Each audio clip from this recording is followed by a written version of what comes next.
బయటికి వస్తున్నాను. వస్తుంటే నా వెనక ఉన్నటువంటి వాళ్ళలో ఒక ఆయన అన్నాడు, "ఏమిటో ఓ 10 నిమిషాలు కూడా ఎప్పుడూ నించోనివ్వరు, తోసేస్తారు, వెళ్ళండి వెళ్ళండి వెళ్ళండి అంటారు" అన్నాడు.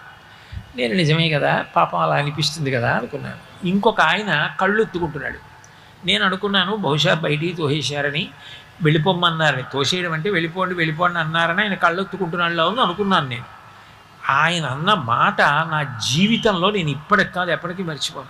ఆయన అన్నాడు, శ్రీచక్రం టీవీ ఎప్పటి నుంచి నించున్నాడు, కింద నించుంటే నాలాంటి వాళ్ళు కనపడరని ఆ పద్మపీఠం మీద కాలు కదపకుండా అలాగే నించున్నాడు కదా, నించుని కాళ్ళు నొప్పెట్టవా స్వామి, ఒక్క 10 నిమిషాలు నీ కాళ్ళు పట్టే అనుగ్రహం ఇవ్వవయ్యా, ఎంత నిలబడ్డావయ్యా మా కోసం, నిలబడి మమ్మల్ని చూస్తూ అలా ఉండిపోయావా, మేము కనపడలేదు అంటామేమోనని మా కోసం